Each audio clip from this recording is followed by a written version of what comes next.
First of all, remind everybody that you're supposed to be masked, okay? And I am discovered a whole slew of scarves that I bought from country concerts. So if you have a country fan, here's George Strait.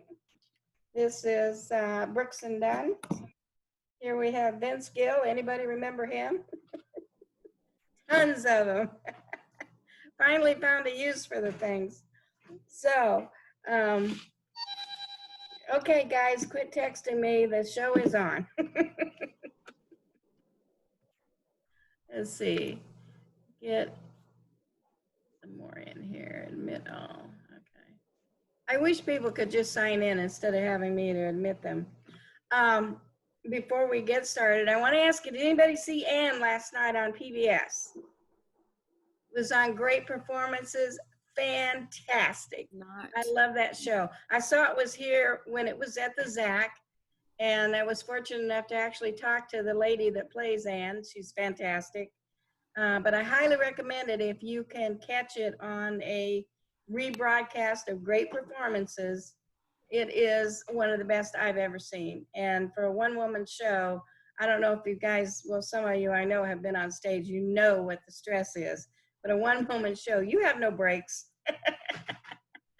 So it was great. The other thing, of course, is Juneteenth went ballistic this time. And we had events all over the nation. And of course, this is a Texas holiday, really. It started in Galveston, Texas, and spread throughout the South. But to have it being celebrated in New York, Chicago, and Detroit, and all those other places, that's fantastic. So I think we're making an imprint after all these years of sitting on curbs and fighting for civil liberties. I think we might make a dent now, finally. So, and of course, the Supreme Court ruling this past week for the LGBTQ community was a milestone as well. So we are actually making progress, guys. So let's see. I want to remind you, or tell you rather, that our guests today, Mike and Rick, are also going to be our guests for a debate our club is hosting along with the Wells Branch Group this June 24th. It is being sponsored by TCDP. As usual, they're behind us. But anyway, you can tune in again. That will be a debate, so you guys will be going back and forth there. And then on July 25th, this is something I want you to prepare for. We're planning a marathon with TCDP to raise, it's a fundraising marathon. And I believe it's called the Big Tent something. But anyway, it's going to run for several hours. We're going to be having, we're inviting special guests and special performers, and candidates will have an opportunity to talk. It's going to be, I think, really great. So watch for more information on that. And then just very briefly, Emil, if you will give us the data on our dates on our elections for July. I'll be happy to. Pardon me. We have our July 14th elections. There's two elections going to be on one ballot. One is the Democratic, well, it's actually both parties are having primary runoff elections. I hope everybody here is going to select the Democratic Party runoff election.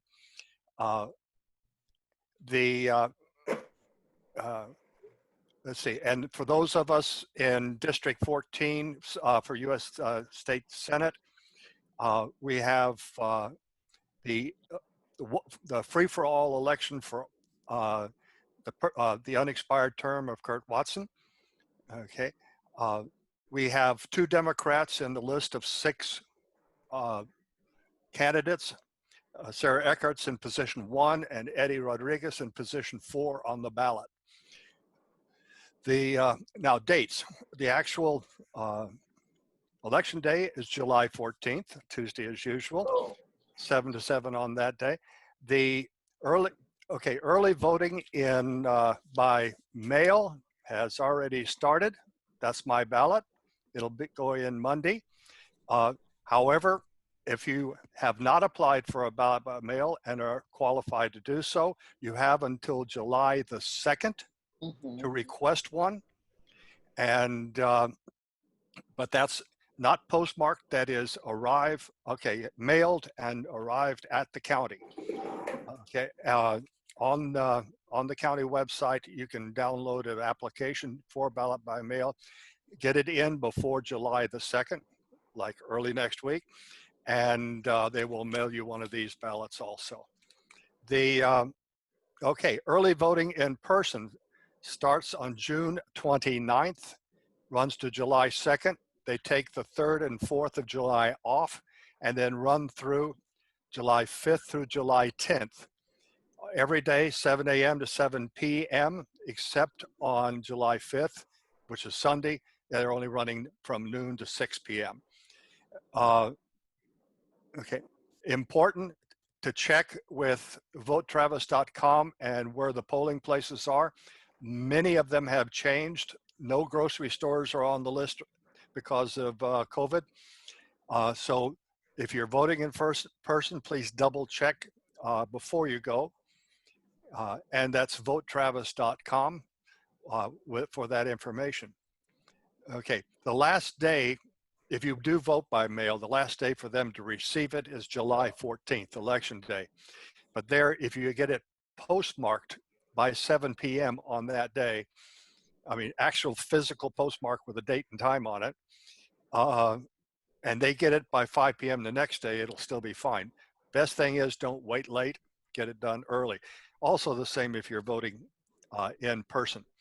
The county has posted a lot of things they're trying to do to make voting in person safe. But if you're qualified not to do it, I personally haven't voted in a polling place for a long time. It's a lot easier on my kitchen table. That's my report, ma'am. Thank you very much, Jamil. I appreciate Sandra, it. can I add one thing? At Vote Travis, you can also get your personal ballot and find out exactly which races are on your runoff ballot, because a lot of people may not know. Say that again? If you go to votetravis.com, you can pull up your personal ballot. Which will tell you exactly. Yes, so you can. Which will tell you exactly which races are on your ballot. A lot of people may not know. People here will have, I guess, probably the big one will be your CD10 race, but the county attorney, district attorney, all sorts of different races. But a lot of people just, because it's only a select group of runoffs, people may be confused.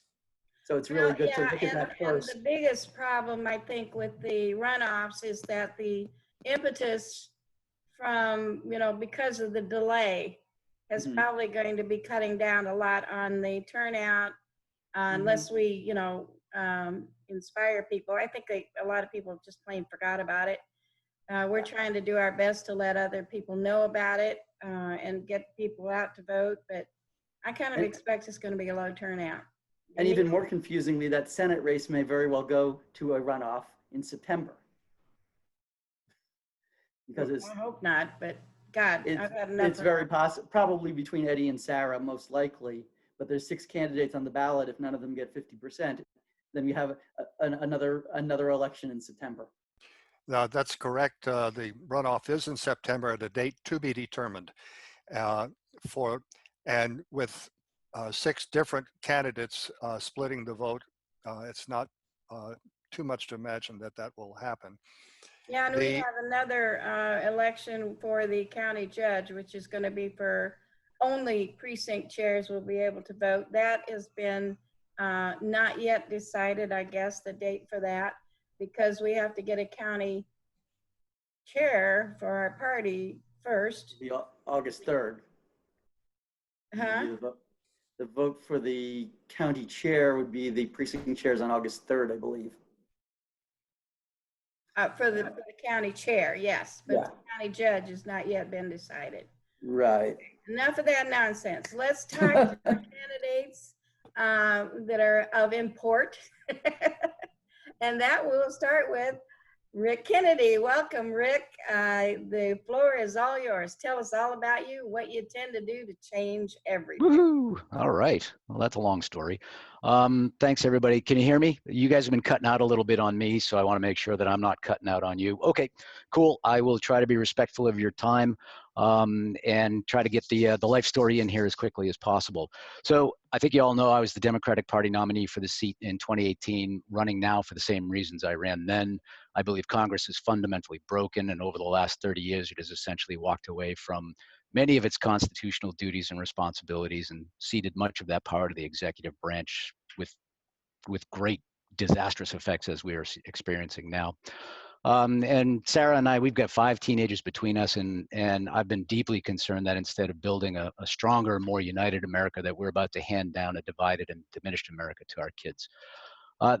The 2 issues dominating the political environment at the moment, of course, are the COVID-19 pandemic and the rupture of the racial tensions due to the killing of George Floyd, Breonna Taylor, Ahmaud Arbery, and others by both law enforcement and vigilantes. And while these extremely prominent events have created a particular political moment, what I feel they've really done is laid bare the underlying weaknesses and inequities in our society and our systems that Congress has failed to deal with for decades now. Our healthcare system doesn't extend coverage to everybody. It links insurance coverage to employment. It has developed a global supply chain for materials that is really efficient when times are normal, but not very resilient when we have a bizarre disruption or unusual disruption like we've had with COVID-19.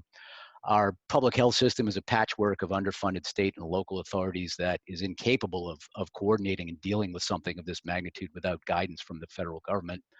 And of course, since this administration and its enablers in Congress regularly deny science and facts and have treated this pandemic as a political problem, not a public health issue, that guidance has never come.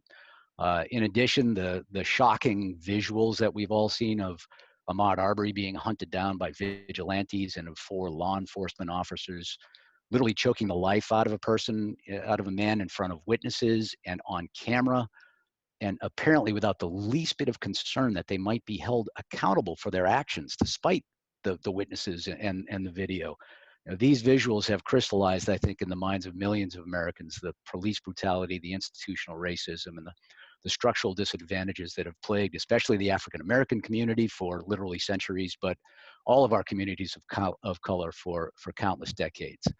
Behind all that, we can't forget that we still have huge problems with underlying healthcare issues, our infrastructure, our immigration policies are a mess, rampant wealth and opportunity inequality, and dozens of other issues that directly affect the lives and livelihoods of Texans, as well as every American, that Congress has allowed to fester for decades, because many of them they're deeply ideological, or they're just plain outright opportunists or publicity hounds. And Matt Gaetz, I'm looking at you when I say publicity hounds.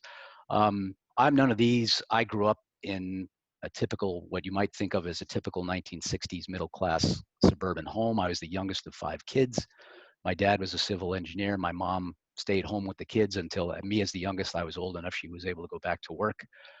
She went back to work as a lunch lady in our school district. So I spent my middle and high school years under the watchful eye of her and her network of teacher informants. So I didn't step out of line too much when I was a kid.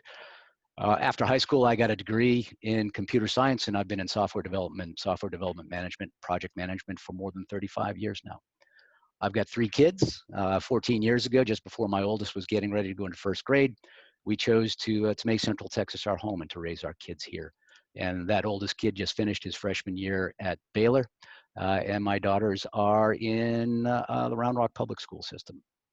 So I mentioned both my parents and my career because those are the 2 primary influences that form my approach to governance. My parents, they were of the greatest generation. They were born into the Great Depression, that the generation that fought World War II, built the greatest middle class in the history of the world. And they imparted on me that sense of duty, their belief in and respect for the common good, and the need to come together and engage in shared sacrifice in times of crisis. And these are sensibilities clearly that our current political leadership has no concept of and no ability to elicit in the general public. And as an engineer, I always look for understand the root cause of a problem gather the opinions of subject matter experts, and develop effective, achievable solutions to the challenges. And I don't really look at possible solutions through an ideological or partisan lens. I'm not looking for a Democratic solution or a Republican solution. I'm looking for solutions that are, as I said, effective and achievable and respect our core democratic values. And that's a skill set and an attitude that, especially now, is desperately needed in Congress. Before the pandemic hit, this is where I used to talk about how challenging the 21st century has been for America. It started with 9/11. We suffered through the Great Recession. We've experienced stagnant working and middle class wage growth, and Congress. I've always feared that Congress's lack of action on all these items has left us vulnerable to something unforeseen that would devastate us. And I had no idea what 2020 was about to serve up. The events of the last few months have proven my fears to be well-founded and really validated the core message that has been driving my campaign for almost 3 years now, which is we got to start to pull this country back together. And that'll be my priority as your congressman, to pull this country back together, focus on achievable and effective solutions. The legislative agenda for the foreseeable future is surely going to be dominated by tactical actions to try to mitigate the human and economic costs of the pandemic. But we have to keep those long festering problems in mind, as some of the solutions might actually be compatible with recovering from the pandemic. For a good example might be if we truly are suffering the long-term unemployment challenges that we think we will, an infrastructure bill that addresses not only our latent infrastructure problems, but puts some of these people back to work would be a good solution to address both of those problems simultaneously. I'm going to break off script a little bit here because I want to talk about why I'm so excited about this campaign versus the 2018 run. When I first started running in 2018, I brought a campaign manager and a consultant on board, and they asked me, do you think you're going to win in 2018 or you're going to win in 2020 or you're setting up for 2020? And I said, of course, I'm going to win in 2018. And they looked at me right dead in the eye and said, no, you're setting up for 2020. So we've basically been running a 4-year campaign. And some of the planets that needed to align to allow for even the concept of an upset victory in the 17th district, which is, as you all know, is an R+12 district. Trump took it by 17 points. It's heavily gerrymandered, probably the worst gerrymandered district in Travis County. But several things have fallen into place in the last couple of years. First of all, Bill Flores announced his retirement. That's huge. We're no longer running against an entrenched incumbent. We've got an open seat. The Republican primary has yielded 2 finalists, 2 candidates going into the runoff that both have significant vulnerabilities that we are entirely positioned and prepared to exploit in the general election. And the COVID-19 pandemic and the recent racial tensions have shown the devastating costs of an incompetent and ill-prepared federal government. And that message that I've been drilling for 3 years, that we've got to restore a functioning legislative branch to the federal government, has simply just been validated by the events of the last several months. Campaign-specific stuff, we've got a new data analysis team on board. We've identified very specific micro-targets that we have to go after. I no longer talk about broad swaths of the electorate that we have to get out. I don't talk about we have to get out the African-American vote or the Latino vote or the women's suburban vote. I know I've got to come up with 40,000 votes, and I can give you 100,000 names and addresses that we have to go after to get those 40,000 votes. So we can demonstrate a credible path to victory now. We've got a new digital ad team on board. If you're in the 17th over the last couple of days, you might have seen some of my ads on your Facebook feed. If you're outside the 17th, you probably won't. We're not targeting you. But if you are in the 17th, you're probably going to get sick of seeing me in your Facebook feed over the next 3.5 weeks. So we are really excited about what's happening. Hopefully, we wake up on the morning of July 15th. We're the nominee. We've got strategies in place regardless of who comes through on the Republican side. It's taken 3 years almost, but we've got the structure, we've got the capability, we've got the team in place, and as I said, those planets have aligned to make this all a distinct possibility this time around. So thanks for your time, and thanks so much for your support. I truly appreciate you guys, and let's roll this thing right into November. Thanks. Okay, thank you so much, Rick. Would anybody care to ask some questions? I have some myself, but let's see. I see Carol, you've got your hand up. What do you have to say? I was clapping. Okay. Thanks, Carol. Well, does anybody have any questions for Rick? Oh, come on, you got to be curious about some of the things he's doing, I'm sure. We've got a different kind of campaigns we've got to work on now because we can't do the things we've done in the past. So we got to think outside the box, so to speak, and do some new things and be a little more proactive in meeting with our constituents, soon to be, I'm sure. So, I'll ask a question if nobody won't. Else will. yeah, David.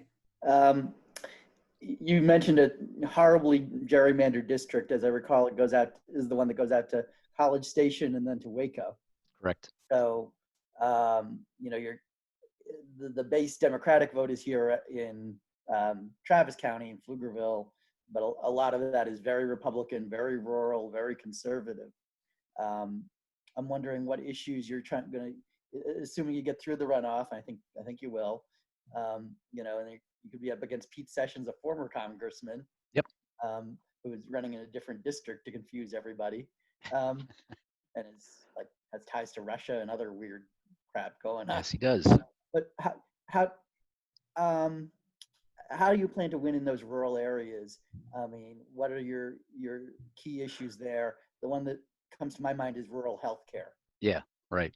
And that is a key issue. And keep in mind that we aren't going to win in those rural areas. We simply can't lose by 50, 55 points, right? We've got to close the gap there. Get it down to 2025 and you have yeah, a chance. exactly. You know, even though the rural counties only account for about 22% of the vote across the district, you just can't lose that by 55 points, right? So, and healthcare is one of the key issues that is going to help carry that.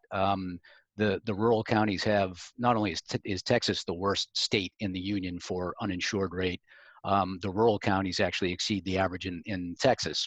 So we've got some rural counties that have uninsured rates in excess of 20%. And being able to present a healthcare alternative of a public option on Medicare is hopefully a moderate enough approach to solve the healthcare problem that it doesn't scare off the folks in that district who are desperately afraid of anything that smacks of far left, socialism. And that's the word you're going to hear out of Pete Sessions for 3.5 solid months is just socialism. Or Renee Swan, if it happens to be her, she'll run the same kind of campaign. The fact that we've got moderate positions that are targeted directly at solving the rural healthcare crisis, solving the rural internet access crisis, and the fact that, again, Flores has announced his retirement and people are actually forced to open their ears and listen to candidates and make a choice rather than just de facto flipping the lever for the incumbent. Hopefully that gives us enough of an edge to be able to move that needle in those rural counties, the 10, 15 points that we have to do so. Oh, Is there a way to make Donald Trump an issue in those areas? Absolutely. I think whether I like it or not, and I don't really, I would like to run on local kitchen table issues. It is inevitable that any federal election in 2020 in November is going to be a referendum on Donald Trump. It's inescapable at this point. So I think we have to go all in on that and literally try to tie them as close to Trump as we possibly can, and the failures that he's exhibited. And to be honest with you, I don't even have to try to tie them to Trump. They're voluntarily hitching their wagons to him. So that I can't control it. That's the way it's going to go, and we're going to have to try to exploit that as much as possible. and Rick, did I see a television spot that you did that was in Facebook or? No, that's a specific. Video? That's a Facebook ad. Yeah, I thought it was great. Yeah. Oh, thanks. Appreciate that. Did you see the one that was just me, or the one with a bunch of supporters talking about, talking about how they support me? Yeah, the one with just you. So I need Okay. to look for the other one too. Yeah. Hopefully it'll hit your stream I soon. will. Good. Any other questions? Yeah, anybody else got any other questions? One thing, I did some census work, Rick, this past year in the areas, especially the Waco area. I didn't make it up to Mhm. College Station, but I have been in that area in the past, and I know what you're talking about. East Texas is weird, but the thing I saw was that there were what we would call Republicans being saying they were Republican, but not necessarily believing, the new kind of Republicans.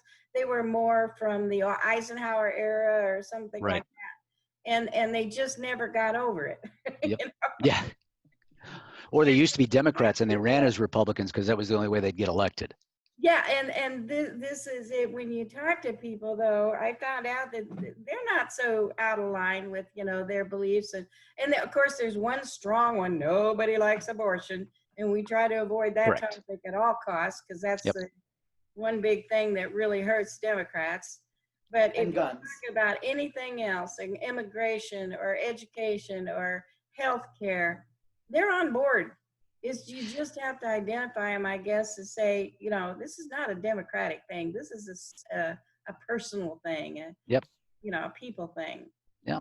And that's exactly the sort of slice that we're going to try to target. And like I said, my data team has got, they've got more targets than I can even, I need them to track it and take care of it because they've sliced it up so finely that that there's just too many to keep track of. But we're certainly trying to leverage every bit of information, every bit of data that the TDP has put into Van for us as far as scores go, and these guys are augmenting that analysis with data of their own, and it really is a matter of identifying specifically those type of folks, closet Democrats, if you will, Yeah. as well as the folks who are clearly Democrat. And this is definitely a get out the vote type of effort because if you look, especially in McLennan County up in the Waco area, if you look at the precincts that went for Ted Cruz over Beto back in 2018, they turned out 55, 60, 65%.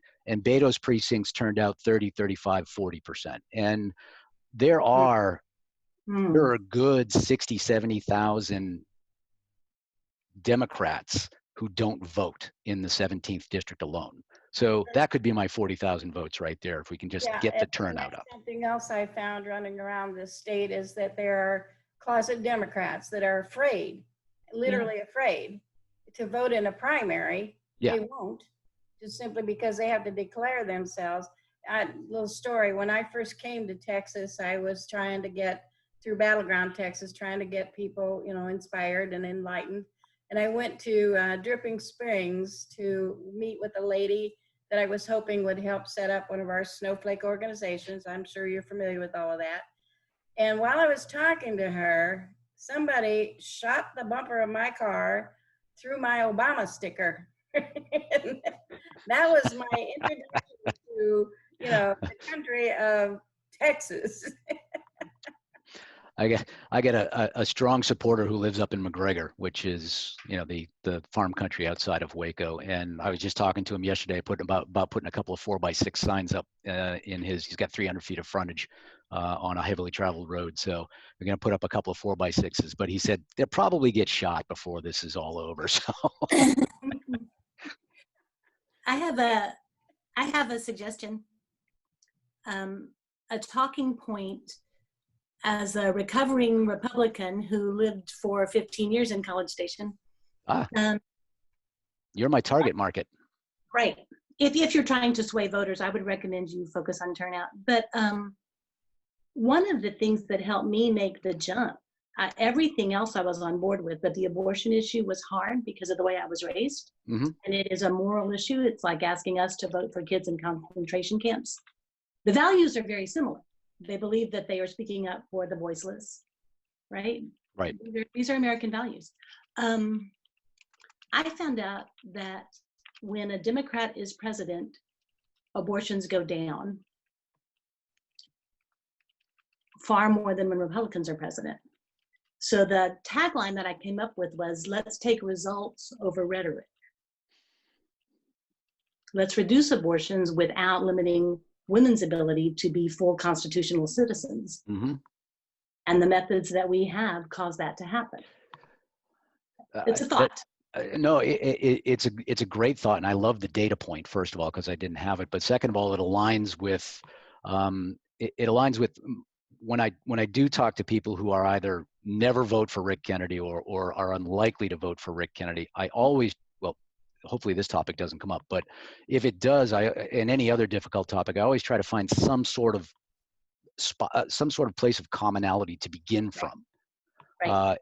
And if that point of commonality is we all want the abortion rate to go down as low as possible, then we can have a conversation from there. I walked up to the head of Texas Right to Life in the Capitol and started that conversation.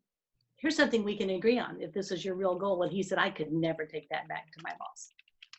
And that's like, okay, so That's great. contraception. Yeah, there's an article, I think it's called Obama's Culture of Life, that explores this dynamic and has some of the statistics, something like that. It's pretty old, maybe 2012 or so. But anyway, that's just a thought. And the other thing is the trick in the rural areas. I mean, no offense, Rick, but I might not vote for you because you don't seem super progressive. But now that I understand what you're trying to target, a middle of the road that doesn't scare non-progressives away, conservatives away. So you're doing well on that. Thanks. Is religion. These are patriarchal cultures, authoritarian cultures, where the pastor tells people who to vote for. Right. And sometimes the husband tells the wife who to vote for. And they really believe in chain of command. If you can get an in with any faith community leaders, that helps. If you can talk about faith, that helps. Okay. Okay. Appreciate the advice. One thing I want to say to you, Rick, and I've had some other people ask about it, is how can we help, for this upcoming runoff? And, our club is pretty active. So if you will just keep us informed on, maybe we can help you with some of the, getting some information out or, whatever you need, just be sure to keep us in the loop so we can assist you as much as we can. Okay, I'll make sure that Debbie has you in the loop. It looks like Emil's got his hand up. I'll make sure Debbie's got you in the loop. And, Okay, we are doing phone banking, we are doing text banking. So if there are voices and fingers that can help with that, then certainly, yeah, and absolutely. we're doing similar things too, so we can certainly assist you. Sylvia, what do you need? Yep. Yeah, I was the one that asked that question because I know we have several candidates that we have endorsed, and I know that everybody's starting to gear up, with sending texts out and reaching out to people in your precinct or whatever. But I just was wondering, as a club, what we are doing to either, do we reach out to those candidates, or should the candidates post something on the Facebook page, or what do you recommend? Are you talking to me or Rick? I'm talking to you. Okay. Okay, what I do at every opportunity I have is when I get an email from Rick or Mike or Julie particularly, and I've done some for Lori and other, candidates, is when you send me an email with some kind of information, I will post that on my own personal page, which I have about 300 or 400 followers, and also on the NETCoDems and, any other Facebook page that will allow me to do so. So I'm doing that. We're trying to get back to our phone banks. We used to meet every Sunday, and of course, since the pandemic hit, everybody kind of fell off the wagon. But we're trying to get those back up again so we can do them, virtually, so to speak. I also want to mention something. I've noticed our attendance is down, and people are starting to dribble in here. I'm sorry, I had to change the time from our 1 o'clock back to our original 11 o'clock.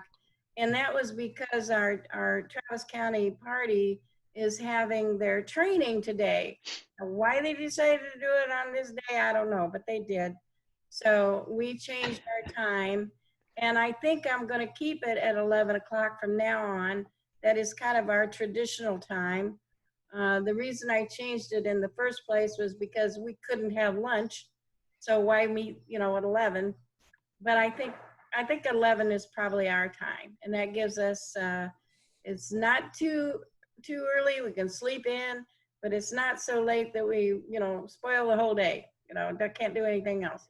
So from now on, and pass the word, we'll be meeting at 11 a.m. from now on. And hopefully we can get back to Tres Amigos. I miss their food. Damn it, I miss it so much. Anyway.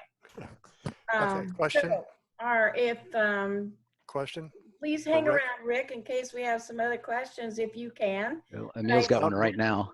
Huh? Emil's got one right now. Okay, well, I'll let Emil ask his question, and then we're gonna go over to We'll Mike. move on. Okay. Okay, thank you. I'm not in your district, so I wasn't visualizing it as active as I was Mike's. But the actually, it kind of runs from Baylor to A&M, and Right. and those are arguably or historically, the second and third most conservative big schools in Texas. What are you getting as feedback, do you know, about the tenor of the student populations in your district? A&M is certainly shifting. The precincts that dominated by A&M went for Beto last time around. Baylor is not shifting nearly as quickly as A&M might be, and I don't expect them to. There's a small core of active Democratic students at Baylor, but it's not going to move as quickly as a larger, more open institution like A&M is gonna move. So you've seen some protests and some civil disobedience out in on the campus at A&M recently. I think that's a manifestation of just some of the changes that are going on out there. But Baylor is a state and traditional university, and is gonna remain that way, despite the fact that my son goes there. Well, there's always that little core that you can keep hammering at, and sooner or later they'll bleed into the rest of it. Absolutely. Yep. Okay, Mike, welcome. Glad to see you made it. I'd like to have you join us now and tell us what you're up to and how you intend to change the world. Hey everyone, yeah, thanks for giving me a couple minutes. Good to see y'all, or at least everybody who's here in the meeting. Mike Siegel, Democrat for Congress here in the Texas 10th. Feeling good today. We actually, just a few minutes ago, announced the endorsement of Senator Elizabeth Warren for the campaign. And so it's a good day. And last week it was Bernie. The week before that it was Veronica Escobar. So I feel like we've got a lot of good momentum, but working hard, big picture. This is an extremely critical moment in U.S. history, right? We're experiencing maybe at least 4 overlapping crises with racial abuse and injustice with our police force. We have a health crisis. We have an economic crisis with almost 45 million unemployed. And then we've got the continuing Trump crisis, right, from the White House. And even last night, it's like every morning you wake up, and what happened last night? Well, last night they tried to fire the U.S. attorney who's actually investigating Trump interests out there in the Southern District of New York. So there is so much on the line, and I do think this is the moment for progressive politics, with massive unemployment, the failing economy, at least for working people, even though they're propping up the stock market. I mean, so many people suffering. And I think this is one of these moments, maybe akin to what happened in the Great Depression when Franklin Delano Roosevelt brought forward the New Deal, or even in response to the Civil Rights Movement when LBJ signed into law a lot of the Great Society programs, whether it was Medicare or the Voting Rights Act or the Fair Housing Act. I think this is the time for progressive solutions and to be bold and to show the kind of society we're fighting for that's going to lift everybody up. So I'm really honored to have the support from NETCoDems. I was really thankful that y'all bought some tickets for our event last week. So thank you, Sandra, for organizing that. We're really building a huge coalition, labor, youth, environmentalists, all these different folks from around the community, across the country.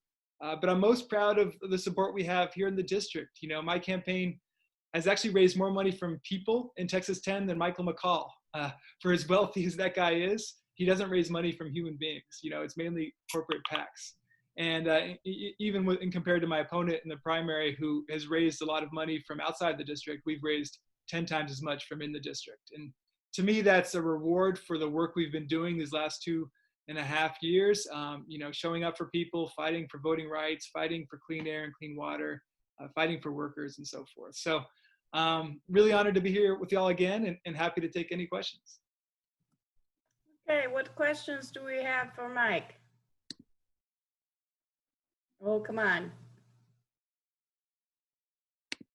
Hey, it's okay. I think most of these folks have seen a lot I guess both you and Rick have been working at this so long, you know, and we really, I feel we know you, you know, we know both of you well, and we know what your plans are, and you know, pretty much what you intend to try to do. I hope that Congress is going to be such that we can get a lot more done in the January assembly than we have in the past, what, 8, 10, 12 years. I don't know how long it's since we've really done anything with Congress. It's mostly been battling back and forth, which is total waste of time and money. But I guess that's where we're going. And as far as the mini, you said there were 4 major, you know, is that all? Is this seems No, exactly. That's just maybe the 4 that come to mind first, right? Carol, what would you like to say to us?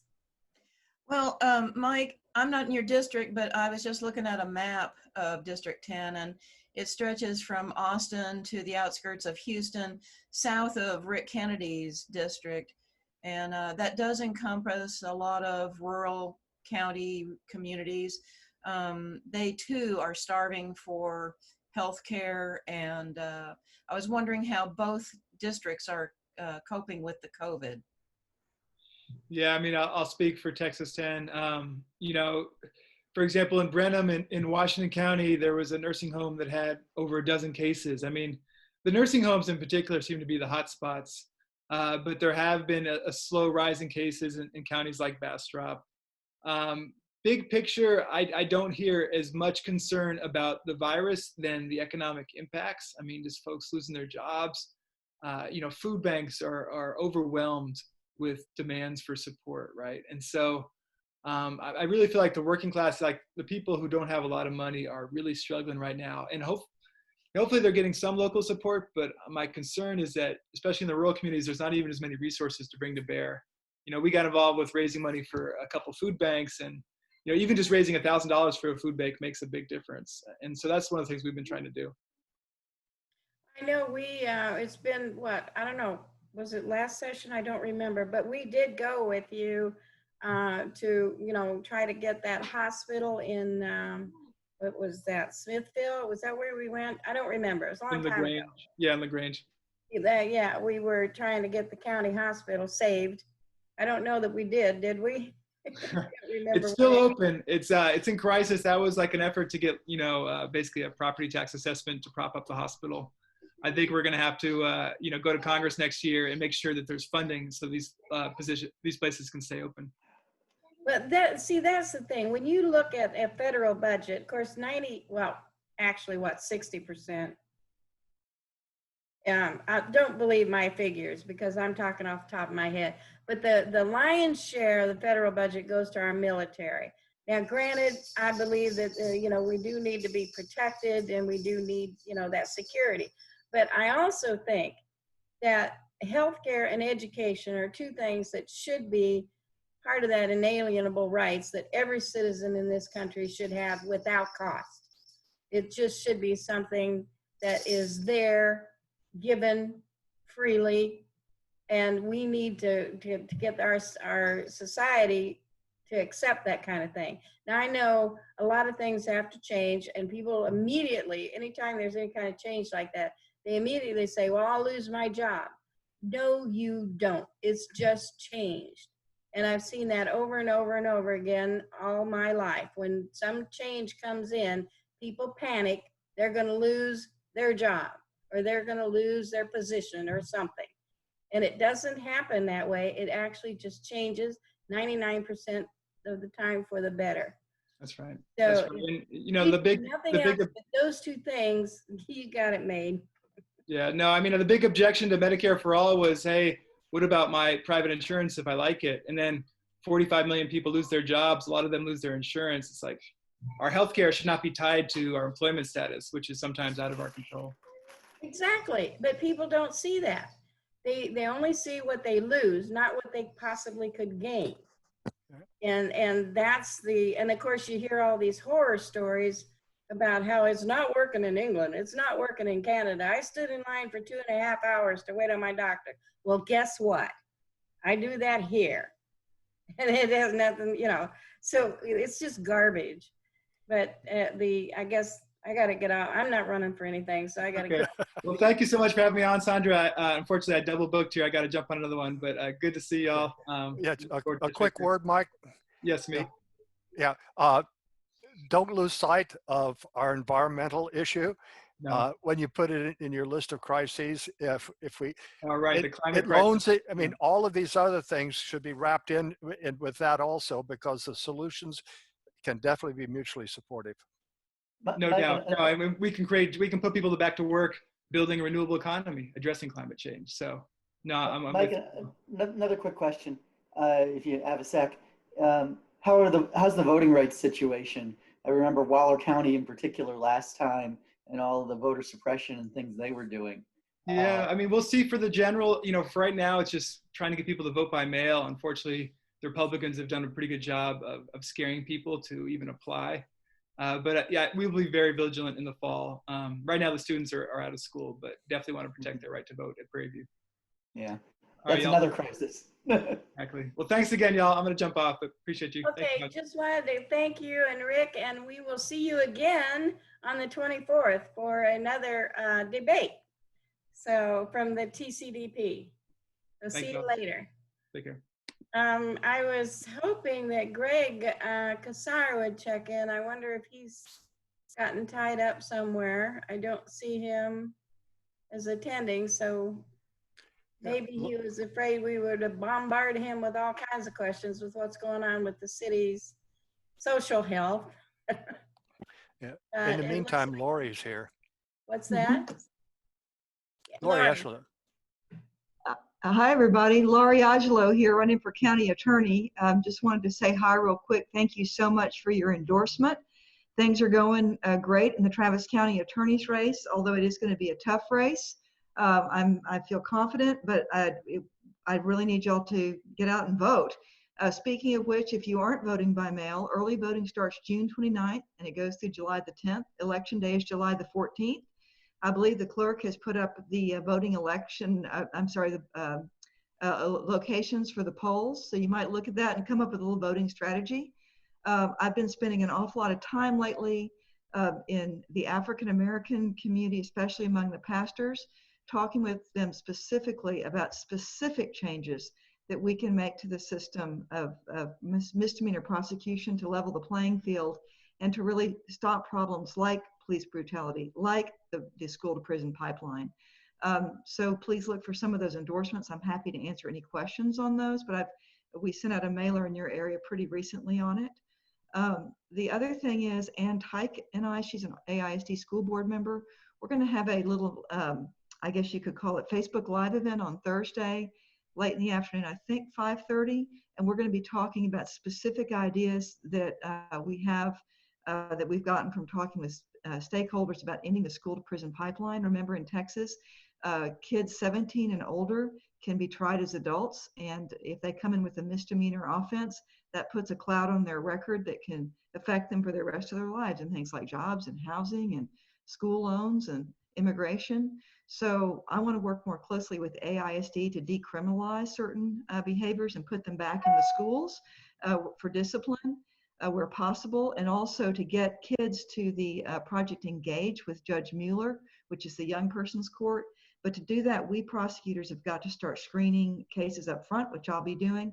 And we also need to get a lot more trust in the community. So you're going to see me and my prosecutors out in the churches, in the schools, at the coffee hours, talking with people about this and trying to help folks to understand, the resources that are available when they do get caught up in the misdemeanor system. Again, Laurie Eiselo, running for Travis County Attorney, happy to answer any questions.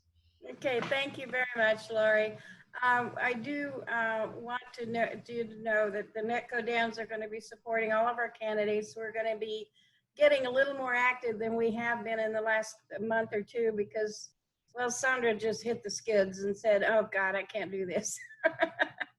But we're gonna pony up here and get ready to get serious again. I do want to remind you all about the TCDP fundraiser, the Big Tent Party, and I see Diana is on board here. Diana, would you like to talk a little bit more about that? Diana? Hi, everybody. Sorry, I'm living a glamorous life over here of cleaning out a bunch of renovation stuff in my garage right now. So with the kids in the background. So the Big Tent Party will be on July 25th. It's a telethon, like Sandra mentioned. We will be having different clubs and elected officials, candidates, personalities. We already have some musicians on board and some other fun content to fill up our 8 hours of fundraising for the Travis County Democratic Party. We have lots of great sponsorships in already. Julie Oliver has already sponsored. Vicki Goodwin has already sponsored. Most of our state delegation or state house members have as well, and some of our judges too. So we'll be announcing our sponsorship options here this week. Love for our clubs to come in and support as well. And we are also doing a bundling package so you can do your sponsorship all together for the whole year. Sustaining membership or leadership council, plus the Ann McAfee Awards, which we normally do in October, plus the Big Tent Party as part of our coordinated campaign kickoff fundraiser. So we're trying to make it as easy as possible for people to give and plan their giving for the rest of the cycle so we can make sure we have a strong coordinated campaign. And I'm really excited about all the money we're going to raise and the fun day we're going to have on July 25th. And sort of each of the candidates, elected officials, clubs, different hosts will be hosting different 15 and 30-minute segments to help pull in their audience and their supporters and to help get the word out about supporting Travis County Democratic Party. So July 25th, and I put the Facebook link in the chat for y'all as well.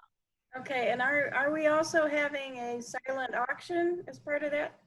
Yes, silent auction with Sandra is helping to lead. So I'm excited. We'll have a couple of good silent auction prizes as well.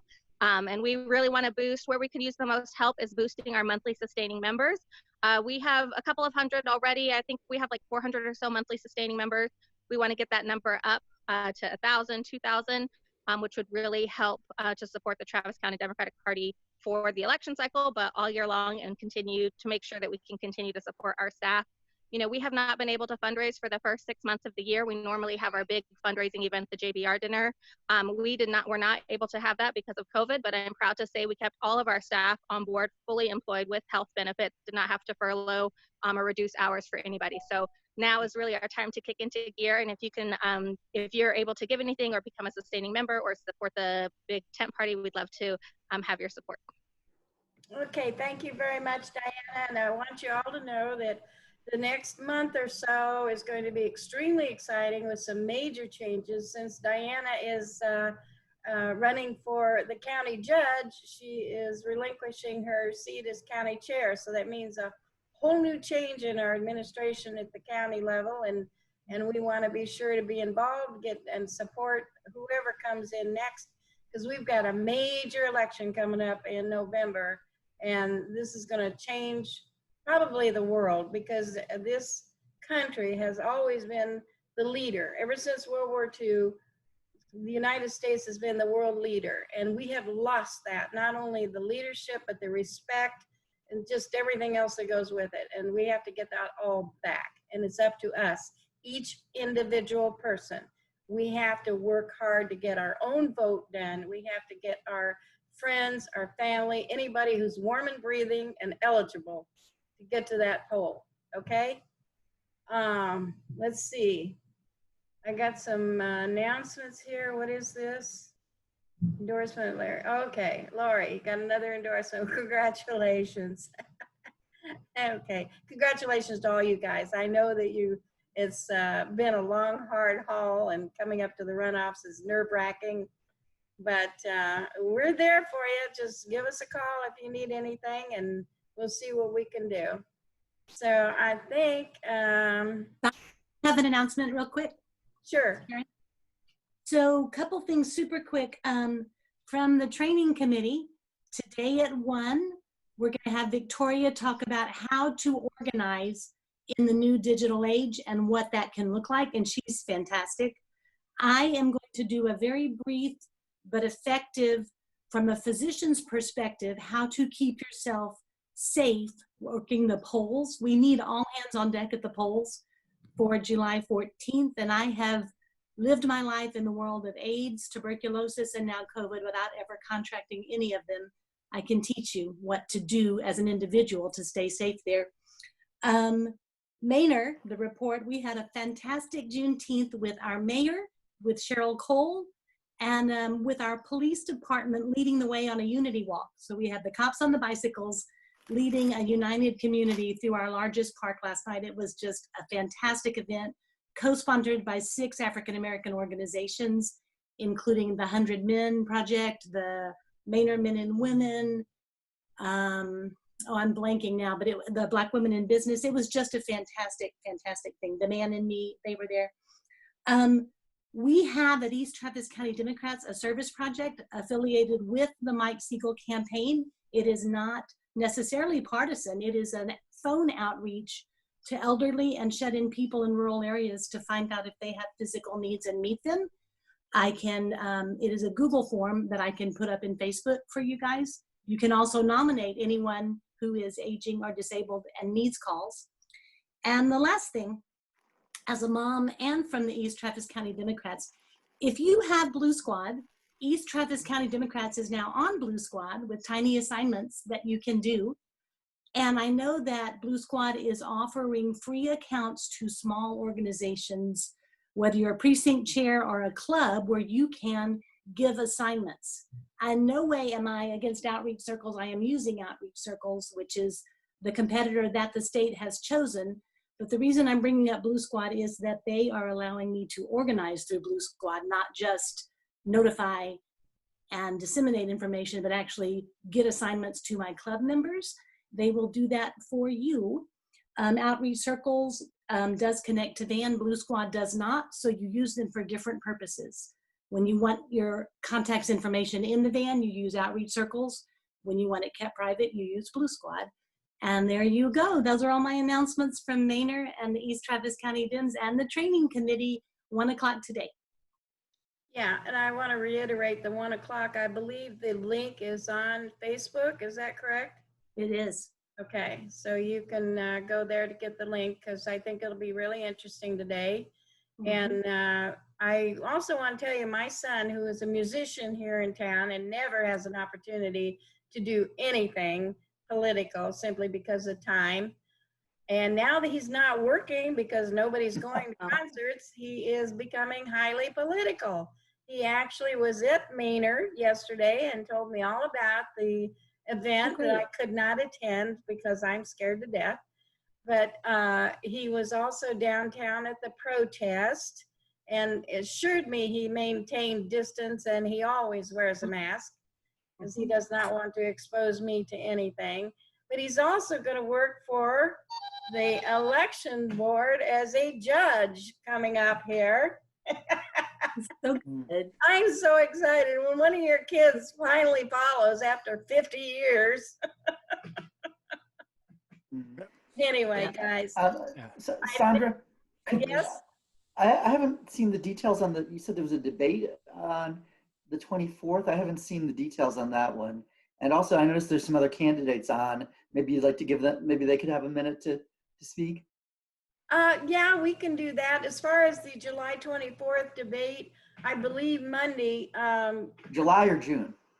June, yeah, June. June 24th. That's for the July 14th election. Anyway, I think Monday, Camille's going to be sending me the information on that, which I will then post. Okay. Okay. Is that TCDP? Yes. Okay. What? Is doing the debate. Okay. Yeah. TCDP is sponsoring it. We and Wells Brants are sharing. There'll be a debate between Mike and Dr. Gandhi, and then between Rick and, can't even think. Rick and David Jermilla, I think. Could be. David Armio, yes. Yeah. Okay. Anyway, like I said, more as soon as I get the information from Camille, I'll be posting it so we know what we're doing. Carol, you got your hand up? Carol? Hello? Yeah.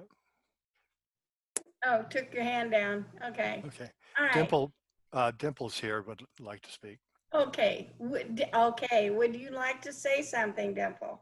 Yes, thank you so much. Just very briefly, it's so great to see everyone. I'm Judge Dimple Malhotra. I think I know everyone here, but Judge of County Court 4, which, as I'll remind you, is our domestic violence court. And I want to thank you all for your endorsement. It really means so much to me to have your support, and that to know that you have confidence in me to continue as the judge of this court. You all know that I care so deeply about the issue of domestic violence, and I've dedicated 20 years of my career to it. And so it's really meaningful to me that you're behind me. I want to let you know that most recently I was endorsed by the Black Austin Democrats and the Austin Black Lawyers Association, and those were very meaningful endorsements to me as well. We have seen an increase in domestic violence, unfortunately, since sheltering in place, and we are continuing to see so many people coming into my court for protective orders. And it is very troubling, but it does remind me that experience is so critical on this bench. Those of you who would like to help us, you know, we're going into this election leading into the runoff, but we can use all the help. You know, these last few weeks are so critical.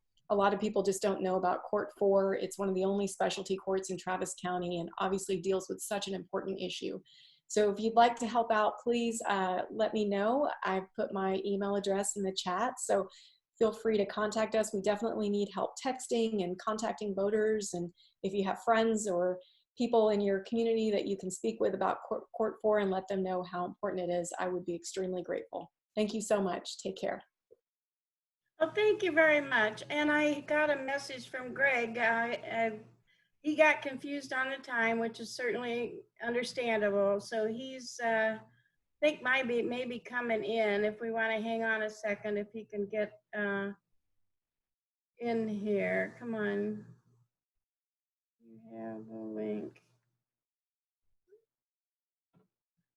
Okay. I'd sure like to hear from him because I know we're all hearing all kinds of things about what's going on with the city, and it's city versus state and so on and so forth. And that's kind of why I wanted him to be here today. So still looking for his attendance. Okay. Have any of you been downtown or at a protest? No? Sandra, I have been. I was downtown last week. It's Laurie here. I was at Houston Tillotson College the other day for the March on the Capitol, and it was truly one of the most powerful experiences of my lifetime. You know, at a certain point, I took a knee, which is what Chaz Moore had asked all of us to do. And then he and some others, including, you know, some of the people who were directly impacted by police brutality, gave their firsthand experiences, and it was very moving. So I felt fortunate to be down there. I will say I'm 56 years old, and it was pretty hot out there, but people were taking a lot of care to be socially distant so that we aren't, you know, all stacked up together. Meaning there wasn't a lot of shade, but I would suggest that if anyone can go to any of those events, even if they can only get close by, it's worth doing. This is a critical moment in our history, and our grandchildren are going to ask, where were you? And more importantly, what did you do next? And so it's a pivotal moment for our community. Yeah, this is probably the first protest I've missed. I just could not, in you know, in good conscience, I just cannot expose myself. I'm, believe it or not, I'm an old lady, guys. I'm an old lady, and haven't had the best lung capacity. So I just don't want to expose myself because I feel I still got a lot to do.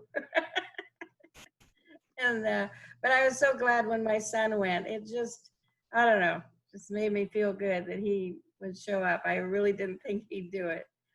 But anyway. For you guys in your generation who have been so faithful to work the polls, this is the reason we really need everyone else to step up this election. A lot of our faithful poll workers really can't come and expose themselves to these risks, and middle-aged and younger people can. So please, please, please think about volunteering July 14th, especially in the North and the East is where we lack poll workers. And that's us, guys.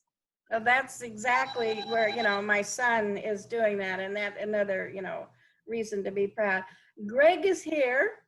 So welcome. Glad you can make Hi, everyone. I'm so sorry for the confusion on the time. I take full responsibility for that. We changed it because of our TCDP training. They decided to do today at 1 o'clock, which is our normal time. So, but we always met at 11 o'clock before. So from this day forward to the end of time, NETCoDems will meet at 11 o'clock on the third Saturday of every month. So put it in your calendar. Okay. Now, Greg, will you tell us what's going on in our city? Well, there's a lot going on, and I primarily want to be here to answer y'all's questions. But I will keep my comments really short, just for the things that I imagine people are most contacting us about, which of course have to do with the COVID-19 pandemic, and then also the public health and public safety pandemic that has been our system of policing over generations that we need to transform and change. And so happy to answer y'all's questions on both, but as it relates to COVID-19, we are seeing a higher number of cases regularly every day and a higher number of hospitalizations on average every day than we have ever seen before. And that is unsurprising, and it is unsettling and upsetting, and it's the path that our community is currently on. Part of this has been driven, and we see that the vast majority of cases remain being folks that are being sent to work and people in their households. But we're also, of course, starting to see cases of folks that are, some level of community spread just out in the community. And so we have raised the bright orange flag to let people know we are starting to see that hockey stick spike in cases, and that we really need folks to wear masks and socially distance themselves. But if we continue to see this trend and continue to see our hospitals fill up much faster than people can recover, then I promise you that when we're already having conversations about taking whatever legal action necessary to overturn this governor's just totally unmasked and unhinged way of thinking about this, where he is frankly focusing way more on having people get sent to work rather than making sure that the hospitals don't overfill. So I hope that he finds some way to change his tune, however ridiculous it looks for him to change his tune, rather than us having to have a big legal battle over it. But in the end, we're ready to do whatever it takes. We saw him change his tune recently. He had been so hell-bent on making sure there were not mask rules in our state. But because of advocacy from everyday people, constant advocacy, and from elected officials and from the mayors, Republican and Democratic alike, the governor recently said that there was like a secret code in his rules that said, while governments can't require people to wear masks, we can require businesses to require all people to wear masks, which of course the Attorney General and everybody else had been denying of us for weeks before, but he finally cracked and relented. And so now there is a rule in our city that all businesses have to require their customers and workers to wear masks. And that's where we see the most transmission, is at places of business. And that we'll be able to start penalizing businesses if they don't fully comply between here and Tuesday. So we hope to see the governor change his tune on that. And otherwise we'll do whatever it is we have to do, because we don't want to have to close small business again. It's not good for anybody. It's nothing anybody's excited about. But if it's what we have to do, it's what we will do everything we can to do. There's lots more, obviously, we've asked from the governor, like expanding Medicaid, suspending SB4, because we know it's communities of color and immigrant communities in particular that are feeling a huge brunt of these cases. But we're on our own in lots of ways and having to pay the price for the federal and state government that we have in many ways. But we just have to do the parts we can. So happy to answer any of y'all's questions as it relates to that. And then, of course, as it relates to policing, it's really clear that we have a really long way to go. We had, end of last year, a report that clearly showed, well, we asked for a report end of last year, it came out this year, that clearly showed we had an assistant chief who said he would resign if some text messages came out. Those text messages allegedly were of that assistant chief's use of the N-word to refer to city council members, President Obama and others.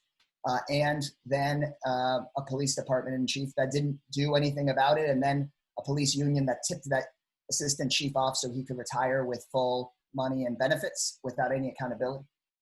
We had tear gas used on protesters, as well as these lead pellet guns hitting people peacefully protesting, and 2 people, a 16-year-old and a 20-year-old, still fighting for their lives. We had Michael Ramos shot with his hands up and then fleeing unarmed.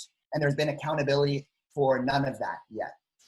And there has to be accountability for those things. And we have to recognize the systemic issues that have led to that. And so the council unanimously has voted to start doing work, which we've banned the use of tear gas. We've banned the use of those sorts of weapons on protesters. We banned other things that have been abused across the country, like sonic weapons and facial recognition technology. We've said we need a total rewrite of the use of force rules. I and others have expressed that I think that the chief needs to be one of the top people accountable for this. And I think for us to actually move forward, we do need a change in leadership at the police departments and in our city. And then furthermore, we actually need to start transforming the way we handle public safety in the city. Because for decades, we've been told that swelling police budgets and lots more police officers was going to be what addressed public safety. And we have seen how that has failed so often, right? A huge portion of our calls are mental health calls. And that's actually a lot of where the use of force happens. But police officers are never going to be able to be trained or retrained to the level of being a mental health professional. Why don't we have mental health professionals handle it? You know, you can't solve addiction with policing. Just throwing somebody in jail for a night is never going to address that root cause issue. We need to be able to address that with treatment.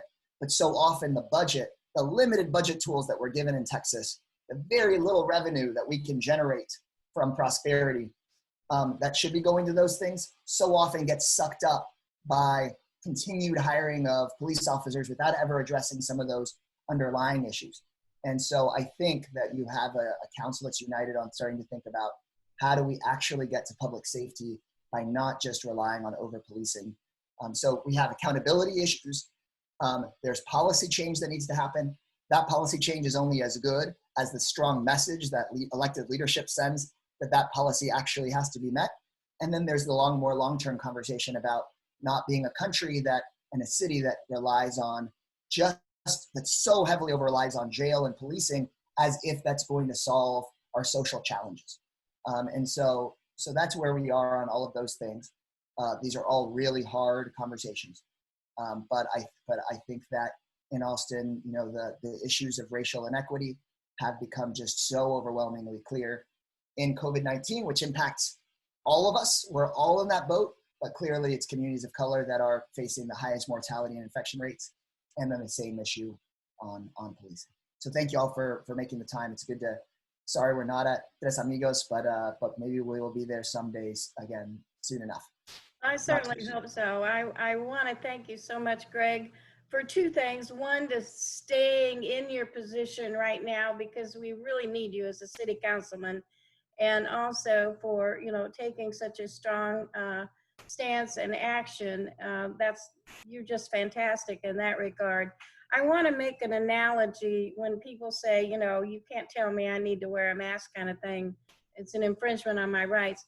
I remember when smoking was done everywhere, you know, and people would say, it's my right to smoke. And then somebody else says, well, it's my right to fresh air.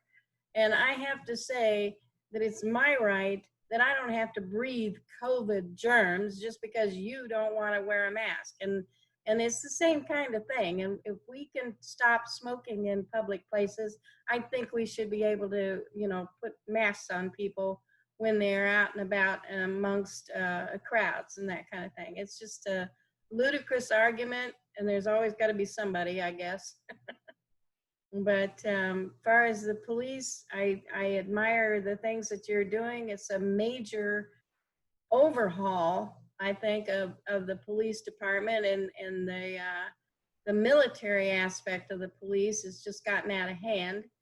About 10 years ago, I came to Texas for a weekend for my son's birthday, my younger son who lived there. He's since moved.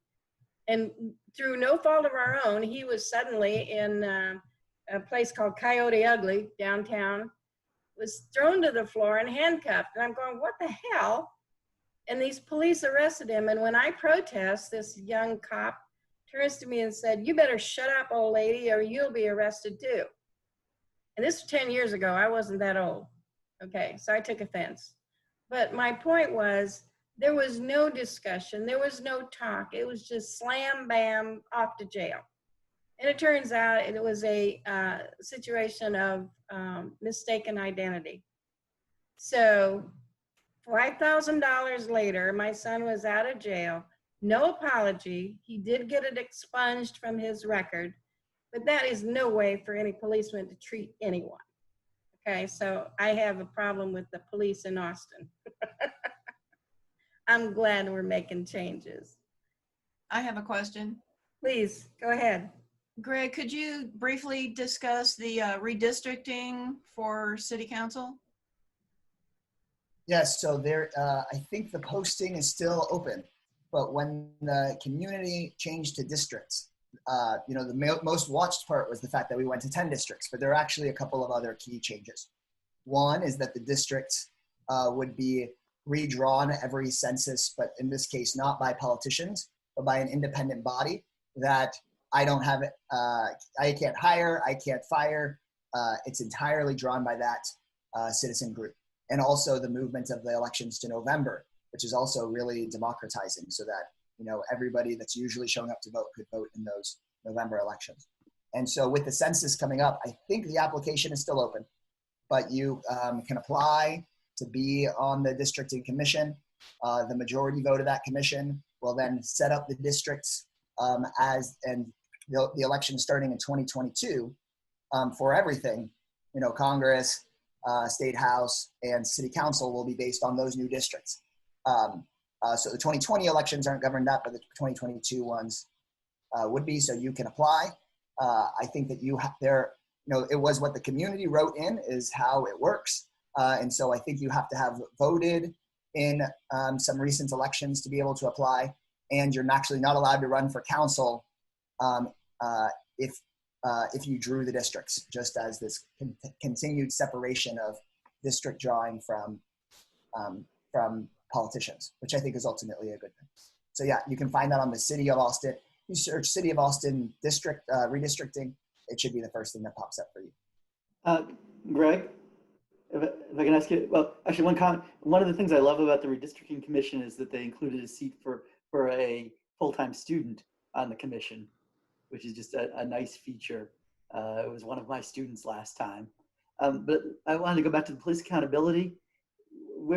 Where are we on the issue of removing the chief? I'm kind of shocked that you all can't do that directly. The city manager has to do that. Is there anything we can do to pressure the city manager on that? Yeah, so, you know, in our system of government, we have in our city charter, it says that city council members cannot direct the manager, order the manager who to hire and fire, and nor can we even suggest to him, you need to hire and fire this person. Now, there are some. You can't hire and fire the manager. You can't hire and fire the manager. And there is some reason for it. You don't want 10 different elected officials all having their opinion on, you know, a certain 311 call taker, you know. But it is a bit of an outdated system in some ways, right? It makes it so that there's less democratic control, less ability for you to ask your elected officials to do things that matter to the community in moments like this. So I think that it might be something worth looking at. You know, the other system that folks look at is strong mayor, which sometimes in places like Chicago or Houston goes a little bit overboard. So there's probably some better, more democratic in-between place that we can maybe find in the future. But for now, it's the system we have. Furthermore, under state law. What can we do about the chief of police? Is there anything we can do? No, there's a lot we can do. Sorry. The last thing I'll explain is that under state law, there's a lot of extra protections for police officers more than pretty much any other kind of employee. And so, in fact, actually, without some serious, I mean, it's complicated, but generally it's not clear that a police chief could be fired. He would be demoted. Demoted. But I think that a lot has shifted in this time. I think if you go look at the Statesman from a day or two ago, it has a list of all the council members that have said that the chief should resign. I think the number is at 7 or 8 of us now. I think as it gets closer and closer to unanimous, I think it puts the city manager in a pretty untenable position. And I think at that point, I think it's the city manager's job to reflect the will of the community and of the council. And so I think that there's still a very good chance that we will see a leadership change. I'm hopeful about that because it was only, to remind you, it was only a week and a half ago or so where it was maybe 2 or 3 of us saying that. Now that you're at 7, and you don't just demote a police chief, you have to promote somebody else and start something new. So I'm not discouraged yet.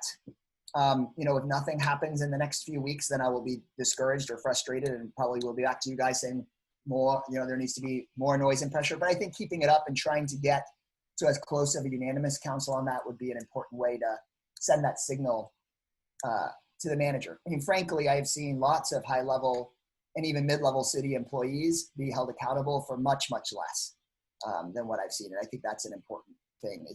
I've worked with the chief for years, and I'll tell you guys, a working and friendly relationship over time, but it's not our job. In the end, I can't let that get in between the way of what is right in the moment. And it's clear that we need that change. Thank you. Okay, anybody else got any comments or questions for Greg? I just hope that we can make some major changes in the police department.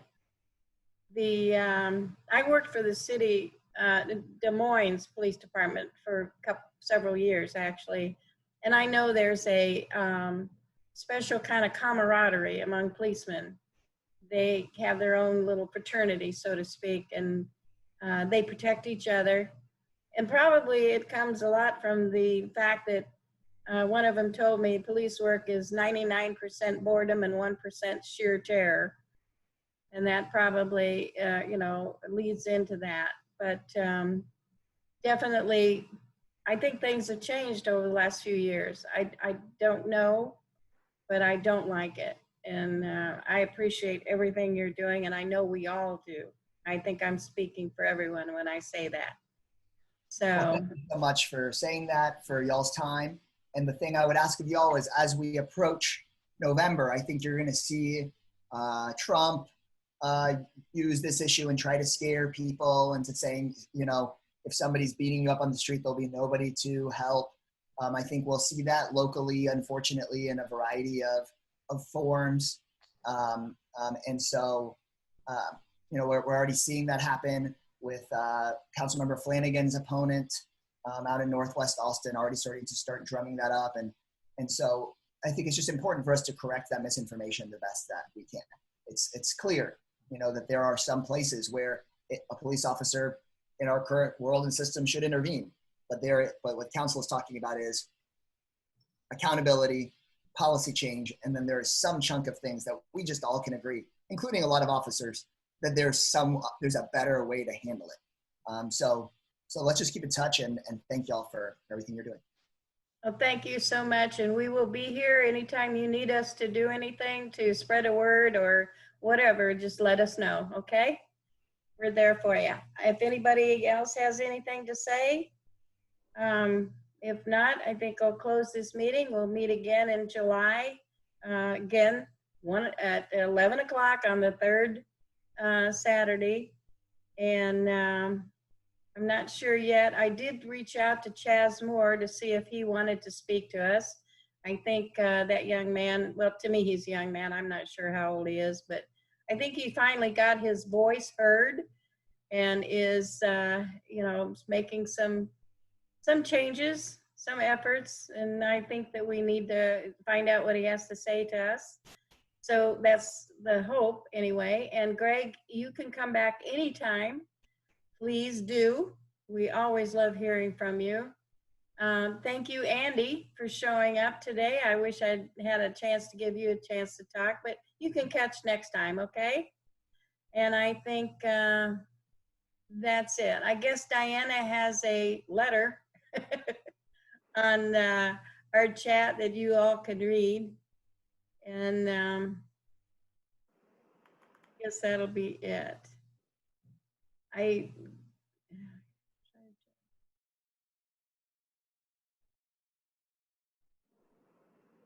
Okay, do you want to say that instead of just us reading it, Diana? And then we'll give Andy some time.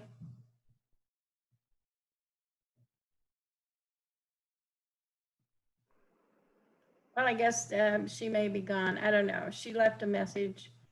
Andy, I'll put Diana, you. you're muted. Huh? You're muted, Diana. Oh, I know. Andy can go ahead. It's okay. Okay, Andy, do you want to say a few words?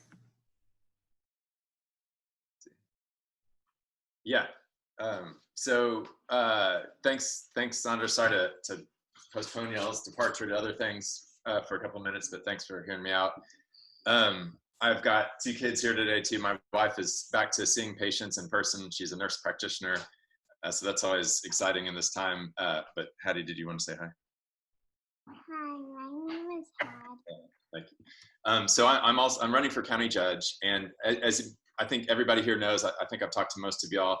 I was chair of the Democratic Party for 5 years, from 08 to 13, and raised over $2 million, started annual fundraising events like the JBR that we always did before the primary, raised the funds for the coordinated campaign, and that's Franklin right there, and had some of the most effective turnout campaigns in Travis County history, especially in Eastern Travis County, where in 2010, for the first time ever, we hired people who are from Eastern Travis County to canvass Eastern Travis County, and we increased minority turnout in 21 precincts, increased straight ticket vote by 54%, and increased actual turnout by, I think, 18% in those 21 precincts. And this was in 2010, a year when Democrats did terribly nationwide.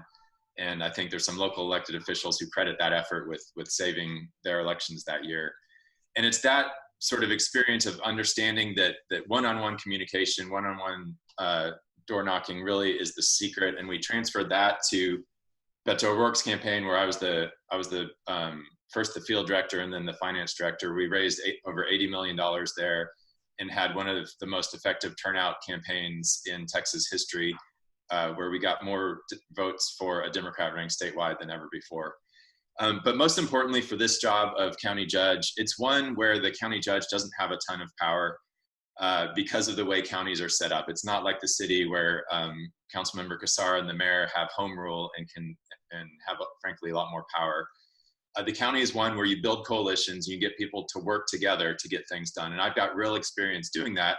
After I lost running for county judge in 2014, I worked for the next 4 years and until today, where I'm still on the board, getting a sobering center here. And that was all about criminal justice reform and diverting people away from the jail and instead getting them started on a path to getting health care that they need. And that's really why I'm running, is because I think we need more behavioral health, more mental health, and frankly, more health care, more quality health care for everyone in Travis County to help lower the numbers in our jail. So I'll leave it at that. I put my phone number in the chat if anybody has any follow-up questions for me. And my website is voteandy.com, and I'd love to talk to y'all. Thank you so much for your time. Thank you, Andy. I think, Diana, you've got yours on the side. Do you want to vocalize that, or do you want us just to read it? Hi, everyone. Thank you for giving me just a couple minutes to speak. I have years of experience running effective organizations, and that's really what the job of the county judge is. It is a chief administrator, chief executive job. It is really about building consensus and political will for different priorities and making sure that we're using our budget to best reflect our priorities. I do have an MBA, and I have been running effective organizations, including the TCDP, which is in great financial position, and in terms of our staff as well. We are in one of the most robust positions we've ever been. And while I've run lots of effective campaigns and fundraised lots of money for different causes, none of that qualifies me to be county judge. What I do think qualifies me to be county judge is the work that I've done in the community for over a decade before any of this was trendy to make sure that low-income people and people of color were represented at every single table, and that I used my voice effectively in healthcare and criminal justice reform and in transportation to make sure that that was achieved. So I'll let y'all get off. I know we've had a long meeting, and I appreciate y'all's time. Well, thank you very much. I appreciate everybody that's attended today. I was just thinking, Tanya Gutherow, is that your name? That's correct. Hello, we've met one time. Yes, okay. I wanted to welcome you because you're new to our group. And are you receiving all my emails right now? I don't know that I am. I'm following you on Facebook. So I'm a member on Facebook. Okay, that's kind of what I thought. So I would ask you to send me an email at ssragona@gmail.com. And then I can get you on our list. Okay, no problem. Okay, let's see. And anybody else, by the way. There, I just put that in our chat there.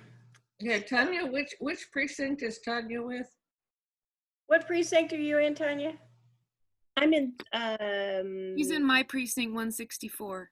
Yeah. Okay. Oh, okay. Yeah. Yeah. I'm straight up and down. Lots of good people. Okay.